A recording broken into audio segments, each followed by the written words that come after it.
दोस्तों नमस्कार। आज एक और कथा के साथ आप सभी का स्वागत करते हैं। दोस्तों, आपसे अनुरोध है कि कहानी पूरी सुने। इस दिन व्रत रखने का मुख्य उद्देश्य है पवित्रता बनाए रखना, रसोई की शुद्धता की रक्षा, किचन में अग्नि के उपयोग से होने वाले दोष से मुक्ति, शीतला माता की कृपा प्राप्त करना, पति पत्नी के बीच प्रेम एवं सौभाग्य बनाए रखना। इस दिन कुछ स्त्रियां भोजन नहीं पकाती तो कुछ विशेष विधि से प्रसाद रूप में शुद्ध भोजन बनाकर देवी को अर्पित करती हैं। अब शुरू होती है कथा। बहुत प्राचीन समय की बात है। एक नगर में एक गरीब ब्राह्मण परिवार रहता था। ब्राह्मण की पत्नी अत्यंत धार्मिक, परिश्रमी और पति परायण थी। वह सदैव पूजा पाठ, व्रत और दान पुण्य में लगी रहती थी, परंतु एक दोष उसमें था। उसे अपनी रसोई की शुद्धता का कोई ध्यान नहीं रहता। एक दिन की बात है, सावन सप्तमी का दिन था।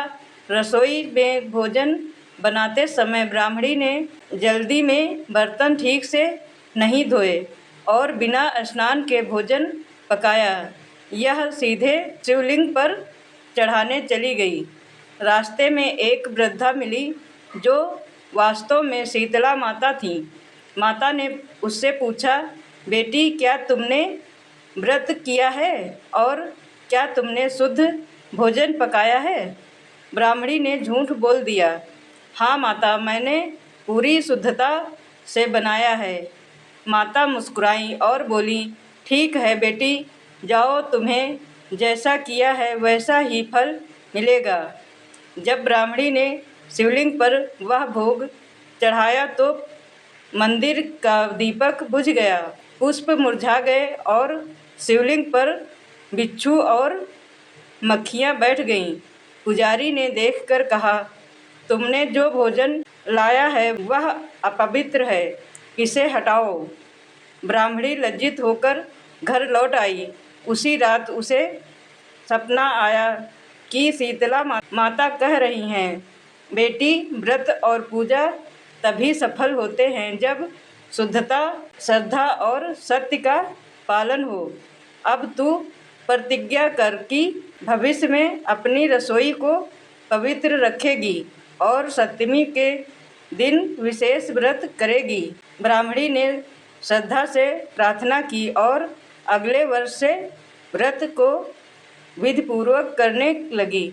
उसके घर में समृद्धि आ गई, पुत्र प्राप्ति हुई और उसका जीवन सुखमय हो गया। एक दूसरी की कथा के अनुसार एक बार माता पार्वती कैलाश पर अपने महल में रसोई बना रही थीं। शिवजी तपस्या में लीन थे। उसी समय एक दैत्य, जिससे अग्नि दोष हुआ करता था, उस रसोई में आ गया और वहाँ की पवित्र अग्नि को दूषित कर दिया। माता पार्वती को अत्यंत क्रोध आया और उन्होंने अपने नेत्रों की अग्नि से उस दैत्य का अंत कर दिया। इसके बाद उन्होंने व्रत किया कि सप्तमी के दिन रसोई का विशेष पूजन करूंगी ताकि कोई अग्निदोष मेरे कुटुंब में ना आए। उसी दिन से सावन सप्तमी को रसोई की पवित्रता, अग्नि की सुरक्षा और शुद्ध आचरण का प्रतीक मानकर व्रत आरंभ हुआ। व्रत की विधि: प्रातःकाल स्नान करके स्वच्छ वस्त्र पहने, घर और विशेषकर रसोई को शुद्ध करें। सप्तमी देवी या शीतला माता की मूर्ति या चित्र पर पुष्प, अक्षत, रोली, जल और भोग अर्पित करें। रंधन, खाना पकाना विशेष नियमों से करें। कुछ लोग इस दिन खाना नहीं बनाते, अगले दिन अष्टमी को ठंडा प्रसाद खाते हैं। कथा सुने या पढ़ें, व्रत का संकल्प लें और अंत में आरती करें। स्त्रियां हरी चूड़ी, सिंदूर आदि सुहाग की वस्तुएं चढ़ाकर पति के दीर्घ आयु की कामना करती हैं। इस व्रत से होने वाले लाभ। रसोई में से अग्नि दोष और रोग का नाश होता है। परिवार में कलह और विषमता दूर होती है। पति पत्नी के बीच प्रेम बढ़ता है। संतान सुख, स्वास्थ्य और समृद्धि की प्राप्ति होती है। शीतला माता की कृपा बनी रहती है, जिससे महामारी, फोड़े फुंसी आदि रोग नहीं होते। सावन सप्तमी व्रत केवल एक धार्मिक अनुष्ठान नहीं, बल्कि हमारी रसोई की पवित्रता, सदाचार और गृहस्थ जीवन के संतुलन का प्रतीक है। इस दिन किए गए व्रत और पूजा से माता शीतला और माता पार्वती का आशीर्वाद प्राप्त होता है।